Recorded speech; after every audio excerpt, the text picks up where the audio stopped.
Hello everybody and welcome back to the channel. I hope everybody's having a great Sunday, a blissful Sunday. I hope everyone in general is just having a great week. What we are going to be doing within today's video is talk about Raphinha, because yes, there has been some updates when it comes to the Premier League. We are going to be talking about Leeds, we're going to be talking about Everton and what that means for the transfer and the operation of Raphinha going to Barcelona. And then we're also going to be talking about Bernardo Silva, Frenkie De Jong, and lastly we are going to be talking about some updates regarding Samuel Umtiti. It's going to be a very heavy loaded video. There's so much that we do have to discuss. One of the reasons on why Barcelona is even linked with so many players right now, it is because of what did happen yesterday. Barcelona did qualify for the Champions League. We will be there for the next season. It's a very amazing time to be a Barcelona fan now, and there is peace within the club. I do believe that now with Barcelona going to this competition, yes, there are benefits financially, right? We have received around 25 or maybe I believe 35 million euros for going to the Champions League. Of course, sponsors are going to want to pay more money for these games within Barcelona, and so there are many benefits. But one of the most beneficial thing that is happening within this club is the fact that we can be very competitive and very attractive within the transfer market within this coming summer, meaning that we are now going to be competing in top European football. When players are listening to Barcelona, right, when Barcelona are making those offers and they're looking at Barcelona, they're going to be saying, okay, is Barcelona in the top European football, yes or no? And yes, they are going to be in the Champions League next season, and so we are going to be attracting one of the best players in the world in this coming summer. It's going to be a very interesting transfer window. Who knows if this does change the operation of someone like Erling Haaland? Like, we never know. I know that Barcelona are very focused on someone like Lewandowski, but we just do not know. When it comes to Joan Laporta, Mateo Lemon, they do keep everything very secretive, and we have always talked about how Erling Haaland wanted to wait when it comes to City, Real Madrid, Liverpool, Barcelona, to see where every club is going to be at, and now Barcelona can say that we will be in the Champions League.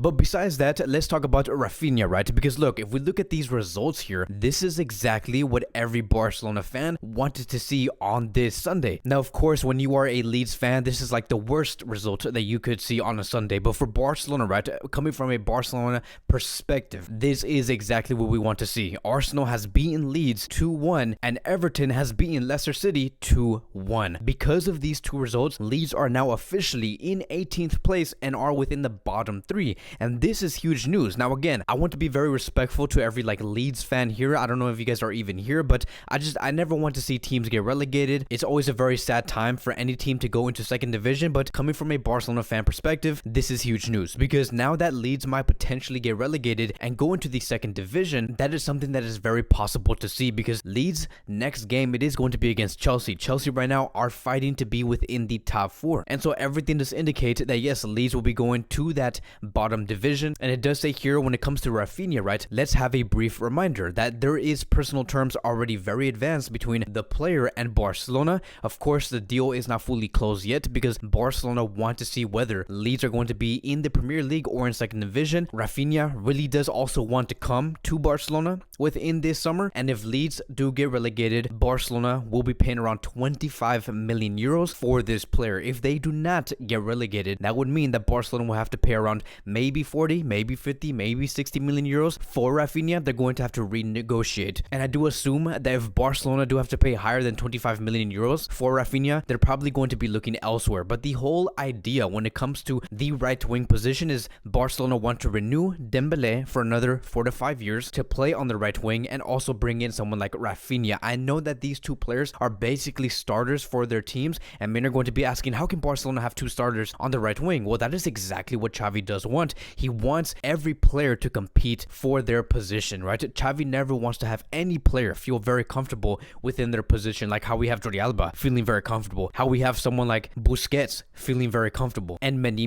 more. So if we could have two starters within every position next season, that would be great. And so I'm liking the idea. I love it, right? I love how Barcelona want to have Dembele and Raphinha. These are two very different profiles, I would say. I think that Raphinha right now does have more goals within him, which is great, right? Because Dembele, on the other hand, can say I have more dribbling skills, a better crossing ability within my disposal. And so I like the fact that these two players can bring two different things, because that is only going to make these two players wanting to fight for their position. So this is perfect, my friends. And now let's move on towards someone like Bernardo Silva.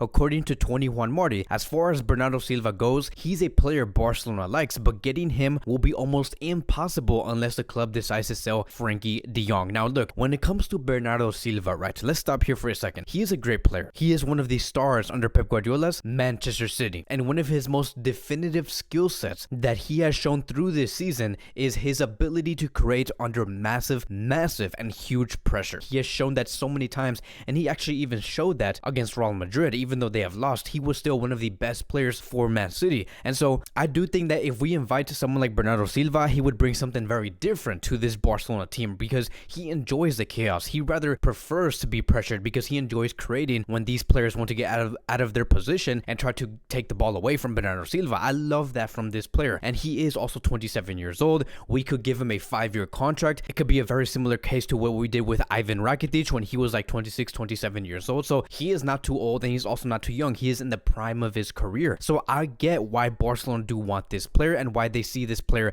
as a Barcelona player, but it's very difficult to make a decision like this, because if it's going to come with the expense of someone like Frenkie De Jong, I just do not know. At this point, I really do not know what Xavi does have in mind if he was given the offer of saying, okay, are you willing to let go of someone like Frenkie De Jong that you trust so much for someone like Bernardo Silva? Because there is a lot of trust behind Frenkie. There is a lot of love and work behind someone like Frenkie De Jong. And so as we continue through this report, it does say here that Xavi would like Frenkie De Jong to stay in Barcelona and the player too, but within the board there is no consensus regarding his future. Some members are open to the idea of letting him go, but only under good conditions, which means good offers. Now again, I have very mixed feelings on this whole situation. Like, be very careful on what you do here too through the media. Like, if you hear something like Barcelona want to sell Frenkie De Jong immediately, like no one trusts this player, that is just completely false, right? Like, even Xavi has said during multiple press conferences and multiple interviews that he does want to keep this player, that he believes Frenkie is the future of Barcelona, and many other more things. So it's just a very interesting situation, right? Like, the fact that we're hearing that the club is having very mixed feelings when it comes to Frenkie De Jong, I wonder, right,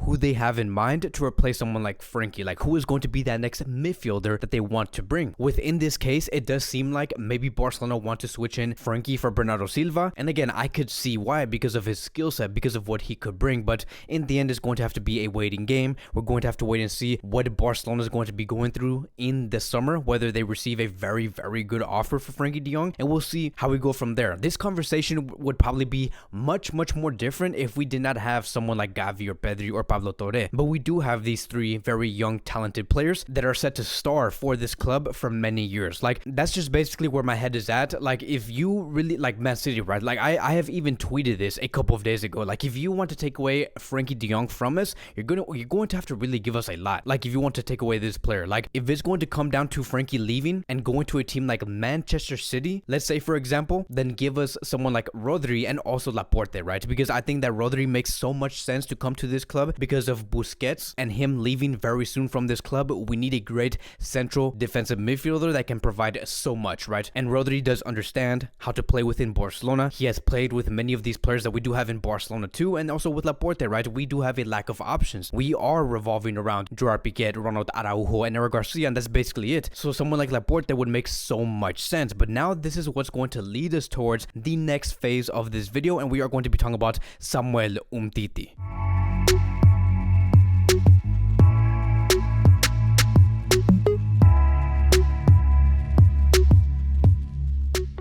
So yes, it is true that Umtiti might actually leave in the summer, finally, right? This is for the good of this player and for the good of this club, because it does say here that Umtiti is now open to the idea of leaving the club on loan this summer, which is great news. Like, this is only going to lead towards us having many open spots within our squad. Hopefully, whatever club he does go to, he can go in there and impress and really improve that squad overall, because that's great. Because I know that many have been saying, how come we don't just sell someone like Samuel Umtiti, sell him to like a team in the Premier League or in the Italian league? I think that a loan is still good, because we can repeat the exact same thing like what we are doing with Felipe Coutinho. Look how Coutinho is really impressing at Aston Villa, and now Aston Villa really do want to buy this player. The same thing could go with Samuel Umtiti, maybe to a team like Roma and Tottenham. He improves those teams. He really does impress, and then we have these clubs saying, hey, we would like to buy Samuel Umtiti for around 30 to 35 million euros, because he has proven that he is good enough to star within this club. So it's going to benefit Barcelona in the end is going to also benefit Samuel Umtiti in the end, because he does deserve to